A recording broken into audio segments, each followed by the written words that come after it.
En mai dernier, Emmanuel Macron a été élu président de la République. Et ça représente une ascension quand même assez fulgurante pour un mec qui était complètement inconnu il y a encore 5 ans. Mais du coup, comment ce mec-là a pu arriver au pouvoir en aussi peu de temps? Pour comprendre, il faut remonter en 2012. En 2012, François Hollande et le Parti Socialiste arrivent au pouvoir. Sauf qu'il y a un petit problème. Pendant tout le quinquennat, le PS, qui se présente comme un parti de gauche, se comporte comme un parti de droite. Multiplication des mesures libérales, hausse de la pauvreté, etc. Pour arriver bien sûr à l'apogée qu'a été la loi travail. Du coup, ça sentait un peu le sapin pour 2017. Parce que niveau popularité, c'était complexe. Parce que quand tu brises un siècle de conquête sociale, ta popularité, généralement, elle n'est pas ultra haute. Mais rester au pouvoir, c'est quand même cool. Donc, il a fallu mettre en place une stratégie pour rester au pouvoir. Ça s'est fait en 7 étapes. Première étape, on prend un mec qui est dans le gouvernement, qui n'était pas membre du PS au début du quinquennat. Un mec jeune, dynamique, qui représente le renouveau politique. Le candidat parfait, c'était Emmanuel Macron. Deuxième étape, il faut lui créer un mouvement. Et là, petite leçon de marketing. Déjà, c'est pas un parti, c'est un mouvement. Un mouvement, c'est dynamique, tu vois. Un parti, c'est vieux, c'est pas porteur. Alors qu'un mouvement, tu sens la fougue de la jeunesse. En plus, ils appellent ça En Marche. Tu vois, il y a l'idée de mouvement, vers l'avant, vers le futur. Manque plus qu'un petit point d'exclamation et on est bon.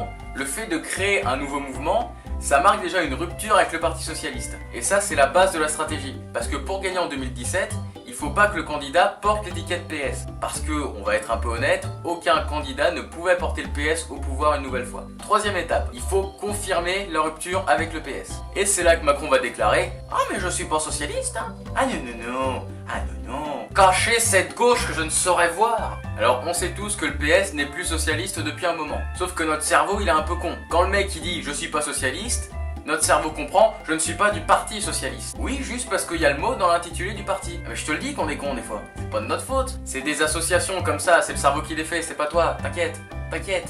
Par contre, c'est un truc qu'on peut déjouer en y réfléchissant un petit peu. Et beaucoup de gens sont fait avoir parce qu'ils n'ont pas réfléchi à ça. Quatrième étape, faut éliminer la division. Il n'y a aucun candidat qui aurait pu faire gagner le PS. Mais il y a une personne qui aurait pu peser assez dans l'élection pour faire perdre Macron, en divisant tout le camp PS En Marche. Ce mec-là, c'était François Hollande. Parce que même si, il faut être honnête, son quinquennat était quand même pas génial, les Français dans tous les médias l'ont vu pendant 5 ans. Et ça, c'est un effet un petit peu pervers. C'est-à-dire que plus on voit quelqu'un dans les médias, plus on va être amené à voter pour lui. Du coup, même si François Hollande n'aurait pas pu gagner, il avait la force nécessaire pour prendre beaucoup d'électeurs à Macron et le faire perdre. Du coup, François Hollande annonce qu'il ne se représentera pas en 2017. Cinquième étape. Comme je l'ai dit, plus on voit quelqu'un dans les médias, plus on va voter pour lui. Comme vous le savez peut-être aussi, une grande majorité de la presse est possédée par quelques personnes. Ces personnes-là, elles possèdent des grands journaux. Du coup, elles ont pas mal de pognon. Forcément, dans leur intérêt, elles sont pour le libéralisme. Elles sont pour les politiques que propose Macron. Du coup, Macron, c'est un des candidats qui les arrange le plus. Et à partir de là, on donne les consignes. Ça fait des mois et des mois qu'on voit Macron partout. Il n'y a pas une journée qui se passe sans que ce mec-là ait des articles et des couvertures de journaux à lui. Quasiment tous positifs, hein.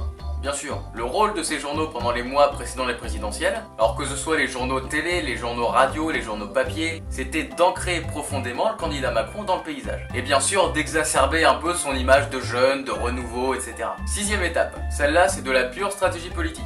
Évidemment, le candidat Macron il est soutenu par pas mal de monde du PS. Parce que si vous avez bien suivi, en réalité, Macron c'est un candidat PS. Tout ce qui change c'est l'étiquette. Sauf que ça, il faudrait pas que ça se voit. Du coup, qu'est-ce qu'on va faire? On va quand même envoyer un candidat PS. Alors on a eu droit à un cirque pas possible autour des primaires de gauche, et à la fin, c'est Benoît Hamon qui a été désigné comme étant le candidat PS. Ça, c'était parfait pour Macron. Parce que d'un côté, ça permettait d'avoir un candidat PS et donc qu'on ne l'assimile plus au PS, et de l'autre côté, Benoît Hamon ne représentait pas une concurrence sérieuse pour Macron. Mais Benoît Hamon, il avait un autre rôle aussi. Ça participait aussi à diviser la gauche. Parce que pour beaucoup de gens encore, le Parti Socialiste s'appelle Parti Socialiste, donc est de gauche. Et tous ces électeurs qui ont voté Benoît Hamon en pensant voter à gauche, qu'est-ce qu'ils auraient fait pour la majorité s'il n'y avait pas eu de candidat PS? Ils auraient majoritairement voté Mélenchon. Donc pour résumer, ce candidat PS était une façade pour pas qu'on puisse dire que Macron était le candidat PS, et il était là pour diviser la gauche, et pour faire barrage en quelque sorte à Mélenchon, et pour faire barrage à la France Insoumise. Du coup, on avait un candidat dans un nouveau mouvement, qui était jeune, dynamique, c'était le renouveau politique. En vrai, Macron, c'est rien de plus qu'un objet marketing. Combien de personnes ont voté pour lui sans connaître son programme? Et juste parce qu'il était jeune, ou juste parce qu'il était beau. Bref, et de l'autre côté, on avait la menace Mélenchon qui était écartée par le PS. Et je pense qu'ils voyaient pas le FN comme une menace particulière. Ah, ils étaient confiants dans le marketing, hein. Mais il y a encore une septième étape. Il faut encore s'assurer les députés derrière. Et du coup, on a droit, depuis les présidentielles, pendant toute la campagne des législatives, des portraits de Macron. Alors dans tous les médias qui parlaient déjà de lui depuis 2-3 ans. des portraits dithyrambiques, mais pas dithyrambiques gentils. Il est bien, tu vois. Ah non, le mec marche sur l'eau, le mec c'est Jésus. Et donc c'est une image de Macron ultra positive qui est véhiculée depuis son investiture. Du coup Macron il est bien. Donc les candidats En Marche, ils sont forcément bien aussi. Et c'est comme ça qu'on arrive à une grosse majorité à l'Assemblée nationale. Et je vous vois d'ici ceux qui vont me dire oui, complotiste. De toute façon t'es un mélanchoniste, t'es un bobo gauchiste. Calmez-vous.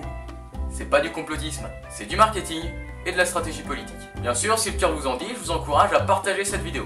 Sur ce, si cette vidéo vous a plu, vous pouvez la partager sur les réseaux sociaux. Pendant les repas de famille, les apéros, les barbecues, les fêtes au village et les vides-greniers. Vous pouvez aussi mettre un petit pouce en l'air pour renforcer vos défenses naturelles et vous abonner pour voir les autres vidéos. J'en fais plein sur plein de thèmes, allez voir, c'est formidable. Il y en a même une sur les engrais, dis donc. Ah oui,